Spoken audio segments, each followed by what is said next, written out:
Libération projet nango ezali na niveau provincial était. Ezali na niveau national.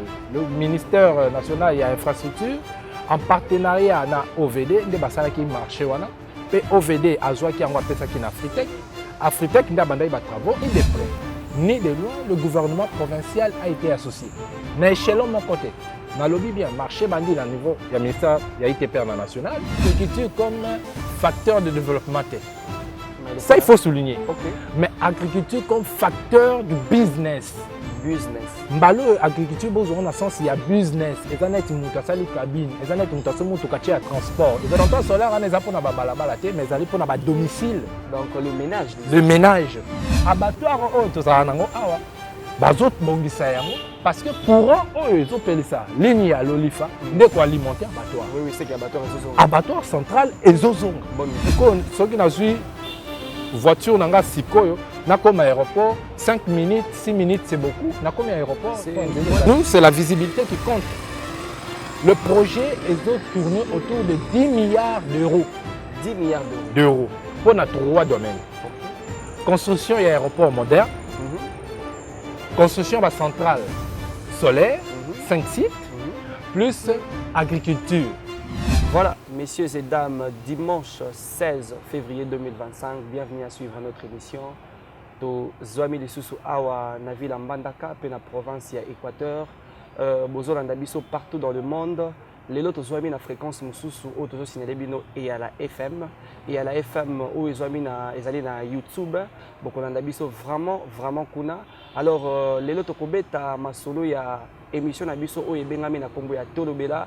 Émission Tolobela elobela ka mambi ma politique, émission Tolobela elobela ka mambi ma société, émission Tolobela elobela ka peu culture. Il y a République démocratique du Congo, il y a province de l'Équateur, puis il y a Mokili Mobimba. Alors messieurs et dames, na lobaki lelo na Zwami penza nazali na plateau na ngai na invité na ngai o boko découvrir bientôt dans les minutes qui suivent ye na yende tokobeta vraiment masolo ma politique tokolobela. Tokolobela nini boko découvrir yango na invité na ngai. Bongo invité na ngai ya tongo ya lelo na kotikela ye opportunité ya ko se présenter yemoko. Bonjour monsieur. Bonjour journaliste Vini Fodji. Pesa biso kombo na yo et puis loba na bato oyo ozali. Merci beaucoup, je suis monsieur Mathieu Gagouma, je suis l'attaché de presse du gouverneur de la province de l'Équateur, son excellence Bobo Boloko. Voilà. Hein. L'attaché de presse, il y a son excellence monsieur le gouverneur Bobo Boloko. Ça tombe bien, Bandeko Balandi il y a et à la FM au Bogozoabiso, vraiment na YouTube. Les lots Tozalina attaché de presse, il y a gouverneur de province son excellence Boloko Bolumbu. Abengami na komande komati Gagouma ndenge yemoko uti koloba. Kasina ye tokolobela. Tokolobela lelo nini tokolobela ba action ya gouverneur de province. Tokolobela nini gouverneur de province azosala na kati ya province ya Équateur pe na ville ya Mbandaka. Yango ndeko Mathieu, gouverneur Bobo Boloko, santé na eboni. Merci beaucoup, le gouverneur se porte très bien. Bien que moi, problème, climat, chaleur et tout, mais le gouverneur se porte très bien. Le gouverneur se porte très bien. Alors, Ndeko Mathieu Gagouma, tu continues vite vraiment dans l'actualité de Bisso Alelo. Ce qui te benga que dans le mango pour être tombé à Masolo, il y a gouverneur Bobo Boloko. Et Belé, Balobaka était gouverneur à Dosala Mosala Nenge Longobanité. Kasi tombé un peu dans le macambo de reconstruction, il y a la province de l'Équateur. Est-ce que reconstruction en province de l'Équateur est allée Kosalema ou bientôt?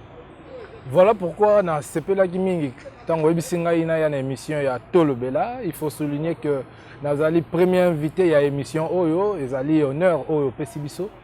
Mais je vais directement que le gouverneur travaille. Il travaille peut-être que le Kandenge Batubele Bakanisaka. Le gouverneur à Longanda il rentre tardivement et pas naenandaku. Peut-être pétango binobola la bapongi, lui il circule la ville pour nakotala mboka ezali ndenge nini yemoko za ba précision surtout ya ba makamba ba sécurité. Le gouverneur a ça la batour ya ba ville. Il travaille. Le gouverneur travaille, le gouverneur a ça la batour ya ville. Kasi Namikolo Eleki, tout le monde gouverneur a fondé des chantiers un peu belé par-ci par-là parce que biso tozali wana pona ko na quête d'information. Alors na quête d'information na biso to monaki gouverneur mopandi ya route ozo mema biso côté à l'Olifa. To moni gouverneur wana après to komona sous gouverneur mopandi ya balabala o babenga kango avenue Libération. après lisusu toye komona gouverneur a prolongé la libération kino kokoma na avenue Deyala kozonga vers régie des eaux kino kokende na résidence officielle yebisa biso nano nini gouverneur azosala vraiment na batronçon nyonso oyo biso totangeli wana ndeko Mati. Ndenge olobi yango malamu, le gouverneur de la province a outaki ko lancer moko ya ba maloba na ye ya projet quinquennal na ye oyo ezali la reconstruction ya province. Tobandaki yango na makambo etali la voirie, to lansaki déjà ba travaux na niveau ya carrière oyo ezwami na nzela ya kokende lolifa. Babandaki kuna na bilili batu bamonaki le gouverneur a lancé misala to sali nzela ya lolifa. To silisi nzela ya lolifa to koti Deyala. To sali Deyala to koti de l'école. De l'école ememi biso na libération balabalo esika ko to bafingelaki biso mingi. To comme na libération to sali libération kobanda commune ti kokoma Kohydro parce qu'à partir de Kohydro ti aéroport ils avaient déjà asphalté. Le gouverneur na niveau na mabulo lekaki. Awa na lingi na ebisa bana ya Mbandaka pe Équateur pe ba baza kolanda biso de partout. Libération projet na yango ezali na niveau provincial était. Ezali na niveau national. Le ministère national ya infrastructure en partenariat na OVD nde basala ki marché wana pe OVD azwaki yango apesa ki na Afritec. Afritec nda bandai ba travaux et puis Afritec a côté de mananiva Kohydro. Alors, ko banda Kohydro na ti koya kokoma na commune mabule salemaki.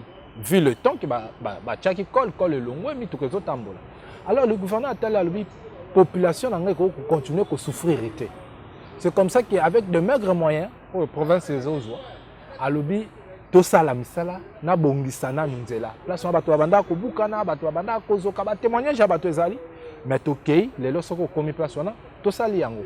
Quand on a fini libération, to comme na niveau commune, mon konzabi to sukate. To pousaniti na stade bakusu. To bongisi pe partout wana. Siko soki na zui voiture nanga sikoyo na comme aéroport 5 minutes 6 minutes c'est beaucoup na comme aéroport c'est moins de 5 minutes parce que le gouverneur a sali vraiment où c'est la kasala c'est ça kasi na ibi yo maloba mukende ko Mati Gaguma toujours continuer toujours kobeta masolo ya voirie urbaine ya ville Mbandaka bande ko basimba ete toujours lobela tozana point ya voirie urbaine ya ville Mbandaka gouverneur de province a sali reconstruction vraiment azo ko sala banzela ndenge ndeko Mati Gaguma otoloba ye azali attaché de presse à gouverneur ye azali na ba information oyo biso penabino tozali vraiment koluka kasi osimbi point moko oyo bayimboka balobelaki mingi spéculation ezalaki via ba réseaux sociaux et puis ba compte Twitter les gens parlaient à situation ya avenue Libération.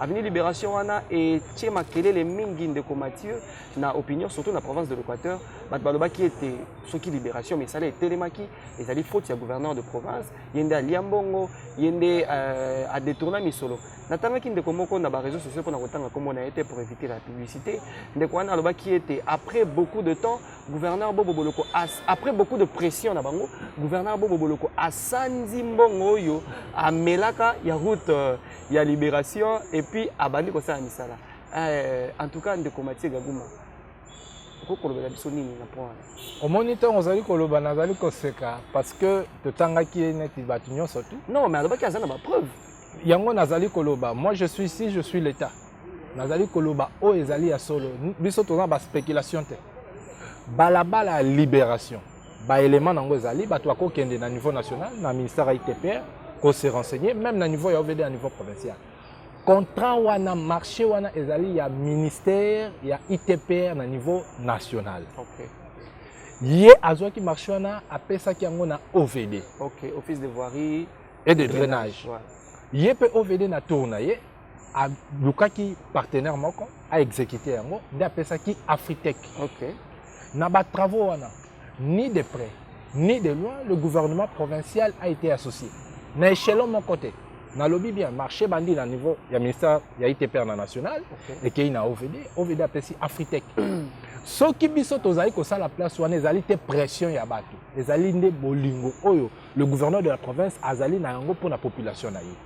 Toloba ki bien tant to combien tobi bato baza ko ko ya place wana baza ko zoka to sala ni to kanga maboko to zela ti bandaki ko la place wana. OK, to kanga maboko to zela ti jour Afritec akoya. Non, c'est comme ça que le gouverneur de la province a écouté à misolo ya province nabi province ça ba moyen té mais alobi bongo bato continuer ko na sonyo nzela wana ezali ko mema longwa aéroport tu port notre ndeko Mathieu aussi mima loba nazo continuer mais nakosenga vraiment na réalisation ba illustrer biso vraiment ba image wana ndenge gouverneur de province son excellence Boloko Bolumbu na équipe na ye mobimba bakitaki na terrain na avenue Libération pour na kosala vraiment misala o ndeko Mathieu auti kobeta awa totikeli bandeko na biso ya machine ingénieur yoka verdict mais ma biso na Libération.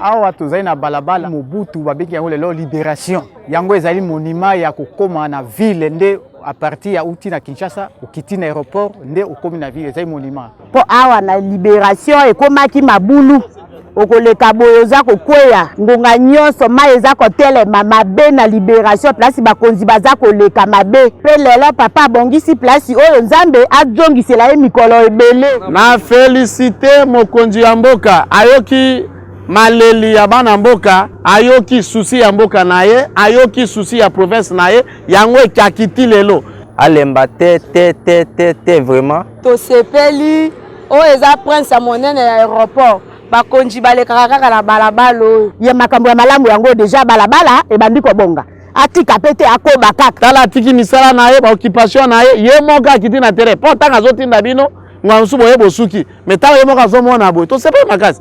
Mais oyo papa vidéo asali awa moi tolobisa te po awa ezalaki piscine lelo oyo etakati donc ekomi patatalu.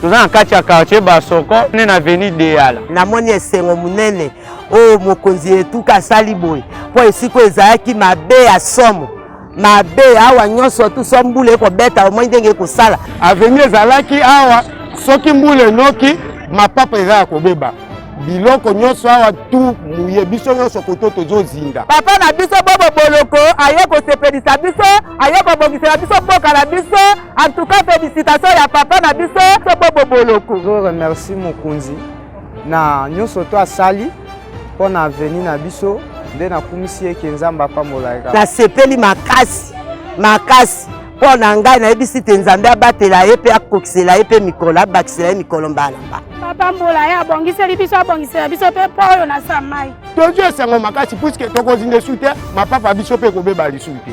Voilà, ndenge balobaka TV ezali radio te bandeko balandi ya EALA FM wana bauti ko vivre en image na bokasi ingénieur verdict yoka mise au point ndenge gouverneur de province son excellence Boloko Bolumbu azaki na terrain pe asalaki misala les images en parlent ndenge tolobaka na media kasi nazongi epai na ndeko Mathieu Gaguma malobezaki omboka yango wana bandeko na biso bauti komona soki tosali yango ezali pona bolingo ezali te pression ya X et Y. C'est par amour nde tosali misala wana. Bon, soki ya tchaki biso pression, bongo de yala na tchaki biso pression. Bongo de l'école na tchaki biso pression. Bongo l'olifa na tchaki biso pression. Biso on appelle toko tanzela ba maniana na tchaki biso sous pression. Donc c'est par amour que nous faisons ça. Et puis il faut boyeba que ba mania l'olifa Bolombo ezali na cadre ya ba route à dessert agricole. Ba route à dessert agricole bandeko balandi tozo continuer toujours nabino mais ndeko Mathieu alobi eloko moko très important o étiquer vraiment attention na ngai pe na yebi mingi ke simbi ya ba téléspectateurs soki gouverneur de province azaki na pression asali Libération bongo de yala bongo ba o mususu ba bala mususu asali motuna wana boko répondre biso na commentaire via notre chaîne YouTube EALA FM. Olobi eloko moko était gouverneur de province à Salaki Barout wana il y a des na cadre ya route de dessert agricole. Na programme quinquennal topé programme d'action au gouverneur de province abeta qui c'était ming en agriculture de Mathieu. Balobaka na linga la libumu eza na nzala eza na matoité. Kasi to comme na ministère ya agriculture sur le haut partenariat du gouverneur de province na pe ministère agriculture basalaki o babengaka ko partager ba sémence pour être batou ba intrant ndé balobaka merci pour na terme ba intrant pour être batou ba agriculteur ba meka ko produire un peu kasi bete na biso no masuka agriculture vision au gouvernement bobo le président ndenge ni côté wa. Le gouvernement Yambalo est un peu différent, il y a un gouvernement et les kaki. Cette fois-ci, vraiment, moi, ma particularité est ébélée. Nous avons exemple, peut-être, autour de l'agriculture. Bon, mon aki, un train et aki. le gouvernement central était là qui se intra. Accompagné, il y a 2 engins tracteurs pour nous faire bilan. Mais ça, dans le système, ce qui est opération retour. Mais cette fois-ci, opération retour avec le gouverneur Bobo n'existe pas. Dès que lance qui opération wana, to kabola qui intra, to sala qui partage ça de qui par rapport à territoire. Ce territoire plus la ville de Mbandaka. Okay. Chaque territoire reçoit qui partie na yango. Okay. Non seulement besoin qui intra, mais besoin qui peut matériel. Pour les ali Congo, les ali Pao, pour na kosa sa bango basala babilanga. Surtout matériel, les important. Besoin qui yango. Logistique. C'est important. Logistique est vraiment important. Oui. Mais au territoire est consulté, des tracteurs pour les akami balé, on a ce territoire plus la ville de Mbandaka, c'est insuffisant. Pour ça, on a des tracteurs. Nayango, le gouverneur de la province, accompagné il y a ministre de l'agriculture, Excellence Guillaume, bah réfléchissez qui ensemble. Babi Tokosani, on a que des tracteurs. Nayango, bah décida qui bon. Le projet commence par Itav Bolombo. Itav Bolombo. On a été même avec le gouverneur. Itav Bolombo. Bobi qui na Itav ba formaka, ba jeune agriculteur. On a Itav Bolombo. Expliquer un peu ba Kolanda biso. Moi, situation géographique à Itav Bolombo, ils ont mis wapi na ville en Mbandaka na territoire ou bien wapi. Merci beaucoup Ndeko Vini Fodji. Itav Bolombo, ils ont mis na Bolombo. Route, ils ont la principale na Yango. Avant comme à cimetière Bolombo, Yango ils allaient à ta gauche. Là nous sommes dans la ville de Mbandaka. Nous sommes dans la ville de Mbandaka. D'accord. Alors, tozaki kuna na gouverneur, tu kende ko visiter site, peut te montrer que site on a batika. Mais si tu as marié batika et continuera toujours à former les jeunes nabiso na bilanga. Na misala bilanga, na misala élevage. Alors comme on a que 2 engins, le gouverneur a tout concentré 2 engins on a et banda misala ya bilanga. To bandango na Itav Bolombo. Comment ça va se faire? Le jeune, tu vas sélectionner les jeunes. Après sélection on a les jeunes on a tu kotinda bango na Itav Bolombo. Kuna ba kosala formation ou stage professionnel na bango il y a 2 ans. Après 2 ans, on a des jeunes qui ont le gouvernement provincial, à travers nos partenaires, qui financent les jeunes. Les jeunes qui ont leur propre entrepreneur. Cette fois-ci, avec le gouverneur Bobo et l'excellence Guillaume, ministre de l'Agriculture, l'agriculture comme facteur de développement. Ça, il faut souligner. Okay. Mais l'agriculture comme facteur du business. Business. Mbalo agriculture bozo on a sens il y a business et ça net muta sali cabine et ça net muta somo to kachi à transport et ça net muta toninda ko batwa futela. En quelque sorte ko éliminer peu quand même pauvreté et ko pe sa autonomie na ba jeune ba autonome ba gérer ba hectare na bango ma bene na bango ba produire et puis ba teka bango moko. C'est important parce que ba jeune mbalo ezante balé service. Mais ba jeune mbalo nous sommes en train de créer des millionnaires. Vous voyez que le président de la République Alobaki il va créer des millionnaires congolais, des milliardaires congolais. Oui. Mais le gouverneur Bobo Boloko est le premier. Ça, il faut souligner. Okay. Il est le premier gouverneur qui a matérialisé vision et chef de l'État dans le domaine Wana. J'ai bien dit. Un bon élève. Okay. Parce que l'Équateur est dans la province El Bosso où les jeunes, Bakobima, na vision ya bilanga comme business. C'est-à-dire que créer des millionnaires na biso mais na bilanga. Non seulement on va créer des millionnaires, ça va un peu assoupir l'économie au niveau provincial, mais assoupir un peu stabilité alimentaire au niveau provincial et au niveau national. Oui. Pourquoi pas international? En tout cas, dans le commentaire au Koloba, biso tokosenga mingi na gouverneur de province ça l'a beaucoup plus suivi parce que bimbo quand biso un problème à suivi. Ba ko lancer projet ça bien mais kasi bateau ba tie bango pona ba piloter projet wana bazaka un peu na négligence kasi gouverneur de province fongola miso na yo ça l'a vraiment suivi tia bato ya malonga ba ça l'a suivi na programme oyo uti koloba ya ndeko Mathieu to expliquer biso agriculture pour être population en province de l'Équateur Elia pe ya ville de Mbandaka Elia kasi ndeko Mathieu nazongi epa na lisusu awa to ikobeta masolo penda ya infrastructure. Tant que bien infrastructure, tout le monde a des bâtiments, il y a des bâtiments, il y a des mboka ezwa bisika ya malunga pour na batu na misala pe na makambo na bango. Alors mikolo eleki to tu komona gouverneur de province, non to tu komona nanu délégation moko ya ministère ya formation professionnelle en mission dans la province de l'Équateur ba maman qui na gouverneur de province pour na civilité. Ensuite to moni bango quelque part nayebi yo zali attaché de presse à gouverneur de province ozala qui sûrement wana masoloni ebeta mikuna bokende ko sani. Voilà, ministère de la formation professionnelle azali ministère à part il y a éducation. Kuna ba geraka par exemple INPP. Oui. kuna ezali orataka kotanga cycle normal, ok, kuna balakisi yo le métier, kuna bazo former le praticien. Alors, délégation nango yaki na Mbandaka par rapport ya zamba na bango bazalaki nango, il faut te souligner ezalaki hectare moko. Même balo tant baye gouverneur alobi mais projet obino boye nango j'ai besoin que jeunesse nanga et population nanga bénéficier na yango. Na moko obino bozalaki nango, o ezali toujours na Bolombo. Moi je vous ajoute 11. Et 11 comme hectares. 12. Wow. Na yebité. Na ba province mususu na yebité.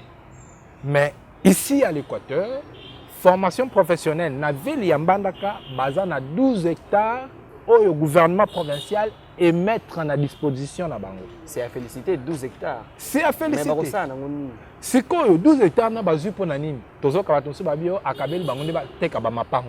Non. Bon va to bani. Wana projet moko ezali na niveau ya ministère de formation professionnelle. Oui. Construction ya centre de formation professionnelle. Ya liboso. Balobi siko ndenge espace au bakisa biso comme munene. Hormis construction ya centre de formation professionnelle, tokotonga pe institut de formation professionnelle. C'est quoi la différence? Différence dans ngomi balezalini. Na kati ya centre cycle za mukuse. OK. Na kati ya institut cycle za mulai. OK. L'institut faut prendre ça dans le sens il y a école. École. Kuna bakotangisa bino Humanité prolongée. Voilà, humanité prolongée. Mais côté balakisa 3 mois, 6 mois bima. Mais kuna quand même ils vont prendre le temps ya kolakisa yo malem ozala na maîtrise. Balobi tokosuka kaka bongo te. Tokotonga siko pe bandako pona ba professeur na biso. Ba enseignant na biso, ba encadreur na biso. Apa yango ba bi tokotonga pe internat. C'est-à-dire mutako zala na Lubumbashi, na États-Unis, na Canada, na France, na Allemagne to wapi, abi mwana nga na ngi ayekola. Otindi azu vol akiti Kinshasa Mbandaka bazue na mutuka ba memi kuna akokuta internat eza kuna atangi na ba condition malamu pe abimi Koza na ba standard international. Na ba standard international moderne. Mais eloko na ko sepela le gouverneur ici bango lobi espace on a pesi bino ezali te pona année. OK. Alobi bon mais ma message je pas ministre Marc Ekile. Okay. Abi espace na pesi bino ezali pona ba mois. Pe na sepela ki bango ba défier gouverneur sur le champ balobi pesa biso 1 mois. C'est un gouverneur pesa bango. Pesa biso 1 mois to lancer ba travail. Bongo de Mathieu to koloba toujours na bande ko balandio bazo na biso na EALA FM que TV za radio te nde to lobaka TV za radio te ingénieur Verdi Kiyoka 24 mise au point azaki wana sur terrain ingénieur Verdi Kiyoka proposé na ba téléspectateurs na biso interview ya madame Natacha Wazaki chef ya délégation ndenge azo pesela.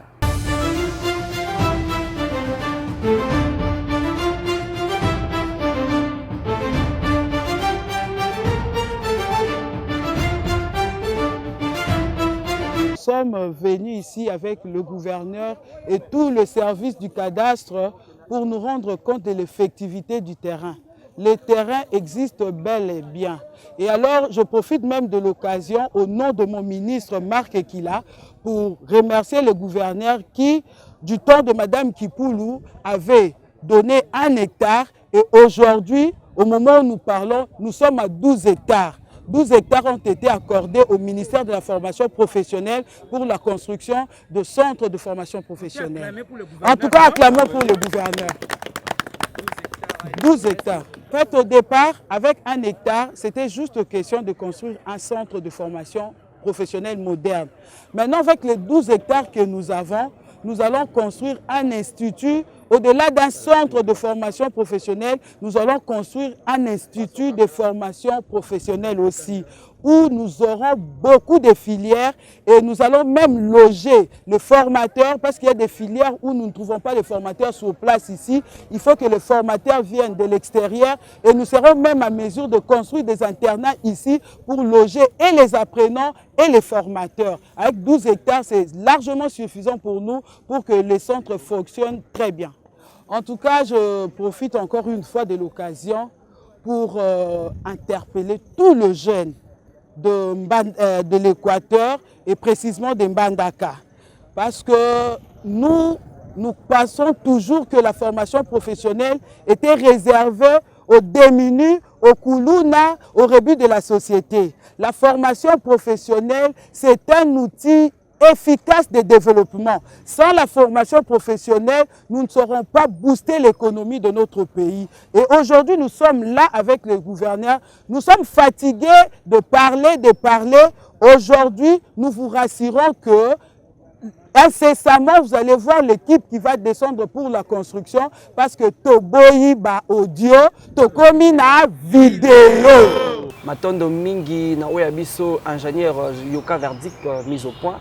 Merci pour la image. Kasi, mesdames et messieurs, tous les sur le plateau, on a invité na biso ndeko Mathieu Gaguma. Ndeko Mathieu Gaguma, tous beta mingi sko masolo ya partenariat. Masolo etali partenariat. Na bokebi mingi caméra na biso ezalaki na bâtiment administratif et pas yoapi bureau ya gouverneur de province ezwami to mona ki ba partenaire moko to yebi place ba outité mais to mona ki bango basolo na gouverneur de province nini lekaki na kati ya masolo na bango ba imboka bangi ba yeba. Merci beaucoup pour notre wana. Ici je voudrais souligner une chose. Nambandaka batobele bazali na culture lo bababi gouverneur ensemble salate il passe son temps à Kinshasa pour rien à Kendane kolia ba beefsteak à Kendane comme la champagne à Kendane. Nous, on leur disait, vous avez la passion.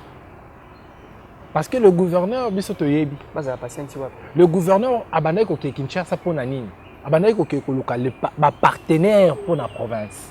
Vous savez que la province, sans partenaire, est respirée. La province, ils ont un corps humain, ils ont deux poumons.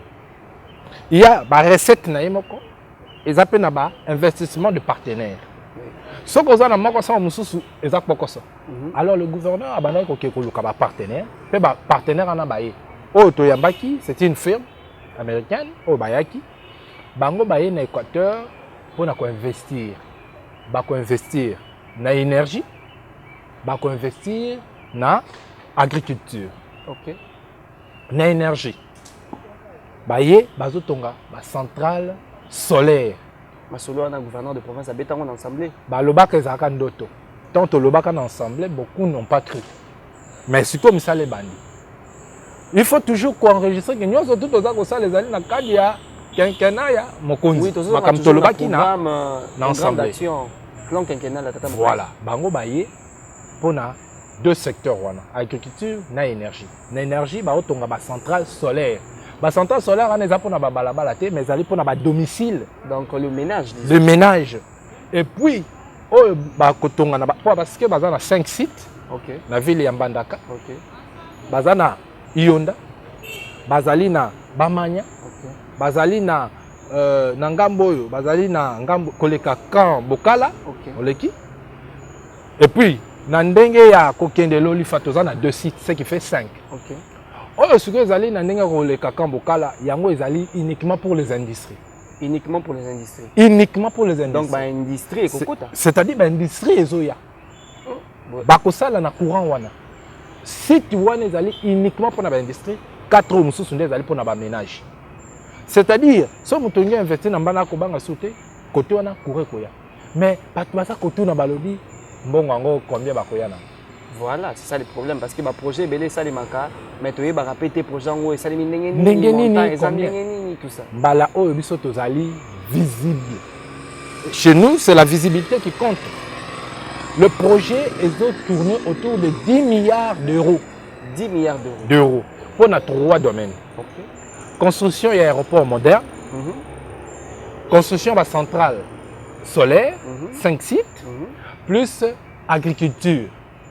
D'écouter 10 milliards de dollars.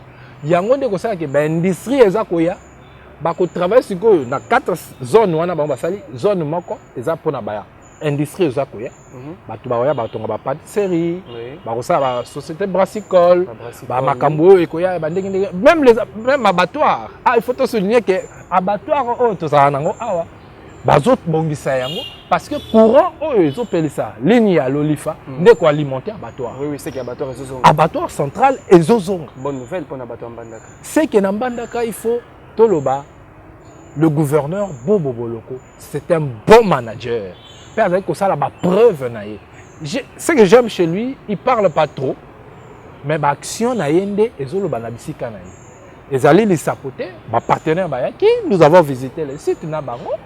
Pandémie va investir 10 milliards d'euros awa et pas nabiso.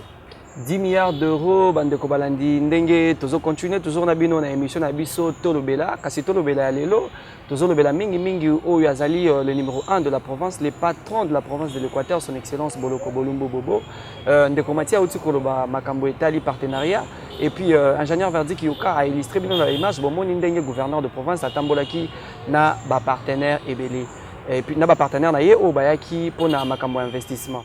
Tout d'abord, je voulais remercier la population de la province de l'Équateur. Je voulais remercier son Excellence le gouverneur, Monsieur Boloko Bolumbu Bobo, pour son accueil chaleureux à notre délégation. Nous sommes ici dans une ambiance très chaleureuse et on a constaté vraiment le besoin réel de l'énergie électrique. Et c'est pour cela qu'on vient de signer le premier contrat dans notre protocole d'accord avec les autorités de la province, ce qui concerne la construction de 3 stations d'énergie solaire dans 3 sites différents. Le site de l'Oliva, le site de l'aéroport et aussi Bolengue, à la commune de Wangata. Nous rassurons la population que le travail sera très bien fait et avec les normes internationales. Et nous rassurons aussi que d'ici peu, les travaux vont commencer. Comme on vient de signer, et on attend juste les phases techniques pour commencer juste les travaux. Et puis, vous tous, vous allez voir ce qui sera réalisé comme une première étape, on peut dire, dans notre protocole. Et les autres travaux viendront après, si Dieu veut. Bongo, la République démocratique du Congo, à travers le chef de l'État, a lancé à travers chef de l'État et ministère il y a transport bah aussi qu'on lancé ligne aérienne moko to bengi yango Air Congo ana vol moko ya sika et yaki petomoni province de l'Équateur a bénéficié de sous une ligne il y a ba service il y a Air Congo to mona qui vole yaki et atterrissaki na aéroport de Mbandaka kasi ndeko Matie Gaguma on a toujours ezokota na cadre ya sens managérial ya gouverneur de province ou bien ezali ni. Mais ça qui bateau belé dans le but avec le gouvernement Bobo, il faut être vraiment patient. Tant qu'il y a le bakabi boza la kimia, tant que le bakabasa kapé bonia le bango pambate. Toujours dans le sens il y a management, il y a gouverneur. A réussir ce comme mais la banne à Équateur vole moussou sous Air Congo. Vous voyez que Air Congo na programme l'Équateur n'existait pas. Okay. C'est le gouverneur qui a managé. Parce que bateau ba bate. Vol pour bâtir en ligne nabino, il faut ba garantie makobo. Ba garantie on a ceux qui est pesami de ba na ligne wana. So ba garantie on ezate ba koyate sinon te ba vol ngai ba ndotambola na Congo mobile. Partout Mais pas na bisoté. Te na lobby na sens que ceux qui ba conditions za la kate ba vol ba ndotambola partout de manière anarchique. Voilà. Mais ba condition de ça là. Le gouvernement tant que na ba terre Congo, il les a garantis, assuré que biso awa c'est comme ça que Air Congo a lancé le vol inaugural mardi dans Mbandaka, vendredi dans Mbandaka. C'est-à-dire dans Mbandaka, tu as un vol lundi, tu as un vol mardi, tu as un vol mercredi, tu as un vol vendredi, tu as un vol samedi. Carence, il y a transport aérien, Nous aimons bien que la population de Mbandaka nous fasse confiance, qu'ils puissent voyager avec la compagnie nationale, qu'ils puissent remplir cet avion.